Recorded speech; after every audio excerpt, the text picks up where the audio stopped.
Dreaming of a better sleep? Tossing and turning is not your destiny. And Ollie is here to help. Ollie invites you to sink into sweet, sweet slumber to improve your mental and physical health and overall wellness. More than just melatonin, Ollie's ingredients help you unwind your mind for a delightfully dreamy drift off.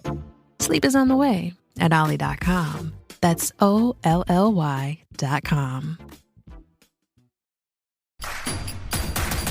Introducing Royal Caribbean's newest ship, Icon of the Seas, the ultimate family vacation. The ultimate 6 slides, 8 neighborhoods, 0 compromise vacation. The ultimate never done that, can't wait to do it vacation. The ultimate chillin' by a different pool every day of the week vacation. This is the Icon of vacations. Icon of the Seas, arriving in 2024. Book today.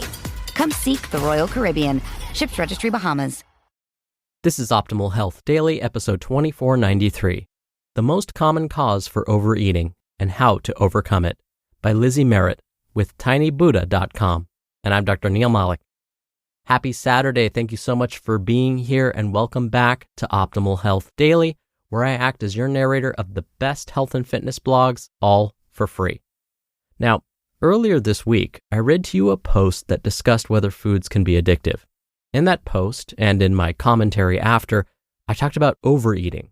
So today's topic is actually sticking with that theme, and I promise you're going to find it fascinating. So with that, let's get right to today's post and start optimizing your life.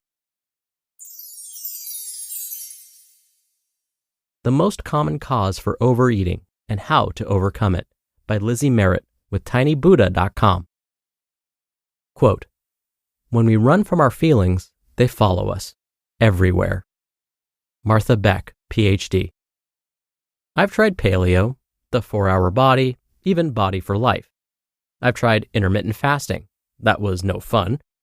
I've tried low carb, carb cycling, and carb binging. While I don't think that that's a diet strategy, it was what I experienced. Sure, I lost weight temporarily, but I never felt like I arrived. I never felt good. Ironically, it took me gaining weight to learn the secret. How will I know when I've arrived? Is there an image inside your head of what you should look like? I was haunted by those before and after pictures. I could certainly identify with the before picture, and I wanted to look like the after picture. But no matter how disciplined I ate, no matter how many fitness classes I did, I never felt like I reached the after picture. Eventually, my partner's job changed and stress decided to make itself a nice and comfy spot on the internal couch in my mind. I found myself eating in front of the TV after dinner. I would sneak squares of chocolate when no one was looking. I had an extra glass of wine at night. Pretty soon, my clothes didn't fit quite right. Well, I lost the weight before, I can do it again, right? But this time, my old tricks were not working. Not good enough. Early in our lives, the world teaches us that we need to have the perfect body in order to be worthy of love, attention, validation, you name it. And we learn that lesson well. We may not like it, but deep down, how our bodies look really matters. And no matter how we look, we don't look good enough. Just spend 30 minutes watching TV and all the commercials will tell you. Nearly every ad campaign is telling us something to the effect of, we are not attractive enough unless we buy their product. We are not slim enough unless we buy their product. Or, we are not happy enough, but we will be if we buy their product. Naturally, not being fill in the blank enough feels bad. What do we turn to in order to help ourselves feel better? The commercials have an answer for that too. Their ads perpetuate the lie that food will make us feel better. For so many of us, eating is an unconscious way of avoiding pain. The pain of worry, fear, anger, stress, and doubt, all of which are normal feelings that are universal to us as humans. The thing is, these feelings are signals from our bodies. They are flashing signs with a message that we fail to read because we have our blinders on. We end up creating a layer of armor, otherwise known as fat, that protects us from our pain. The problem is that running from our pain creates new stresses like weight gain and health problems, which are more painful than the original painful feelings we tried to escape from. You are not broken. There is no need to fix it. So how do we fix the pain that was caused by avoiding the pain? We can remove the armor of fat by letting down our defenses and allowing ourselves to not fix our pain, worry, fear, or anger. When we make these feelings okay, we honor ourselves and our bodies. We have these feelings for a reason. They are not meant to be ignored.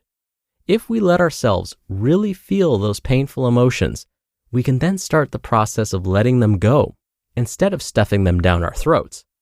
Once we no longer have to protect ourselves from pain, then we are able to let go of our excess weight as well. Quote, "So even if the hot loneliness is there, and for 1.6 seconds we sit with that restlessness when yesterday we couldn't sit for even one, that's the journey of the warrior." Pema Chödrön. I was finally able to simply acknowledge my fear of the unknown. Just naming it helped me to be still with it.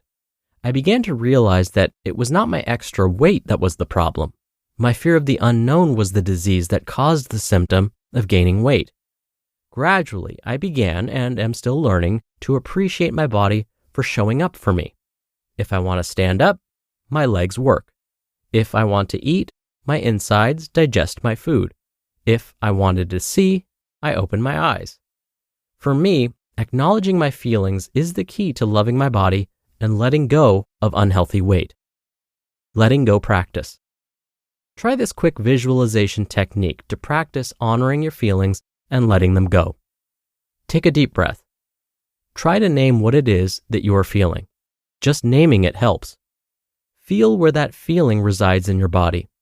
Is it creating tension in your shoulders? A feeling in the pit of your stomach? Imagine this feeling as a gas. Give it a color like yellow, green, gray, or black. Pretend that you're able to reach into your body and compress this feeling like a snowball. Make it smaller and smaller until you can hold it in your hand. Now imagine that you are able to put a glass sphere around this feeling. See the gas inside of the glass ball. Mentally reach into your body and remove the ball of gas. Hold it in your hand and extend your arm. Loosen your fingers a little and notice your fingerprints on the glass. You have held it inside your body for so long that it almost felt like it was part of you, but it is separate and you can let it go. Imagine opening your fingers and slowly letting the ball drop to the floor. You may feel an irrational desire to scoop it up as it's falling. This is normal because the pain is so familiar that it almost feels scary to lose it. Let the ball drop all the way to the floor and shatter. See the gas escape and disappear, washed away in the clean air.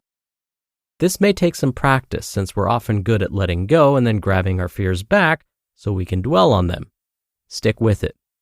You might just find that releasing strong emotions lightens your physical body as well as your spiritual one. You just listened to the post titled, "The Most Common Cause for Overeating and How to Overcome It" by Lizzie Merritt with tinybuddha.com, and I'll be right back with my commentary. This episode is brought to you by Hyperice, the leader in advanced warm-up and recovery technology.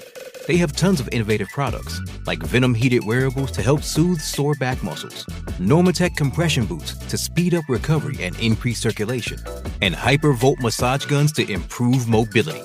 Loved by athletes like Naomi Osaka and Erling Haaland. Try them yourself. Get 10% off your order with the code MOVE at hyperice.com. Does Monday at the office feel like a storm? Not with Microsoft Copilot. That feeling when Copilot gets everyone up to speed instantly? It's sunny again. When Copilot simplifies complex data so your teams can act, that sun's shining on a beach. And when Copilot uncovers hidden insights, you're on that beach with your people, and you find buried treasure. That's Microsoft Copilot. Learn more at Microsoft.com/AI for all. Dr. Neal here for my commentary.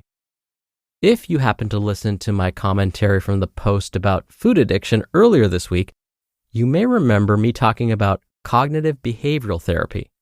That's again where a therapist helps patients monitor their thoughts and behaviors. Today's author, Lizzie, gave us some great examples of cognitive behavioral techniques. You remember those visualization techniques she described? Those were ways of monitoring thoughts and feelings and changing our behavior to help deal with unpleasant thoughts and feelings specifically. These types of techniques are often recommended by many therapists because they tend to work, so long as we practice using them. Just as Lizzie said, stick to it. Just like any other habit, we need to try and make our behaviors automatic. That way, if we experience these feelings again, we have a go-to technique to help reduce them. All right, that'll do it for today. I hope you have a great weekend if you're listening in real time, and I'll see you back here tomorrow for the Sunday show and where your optimal life awaits.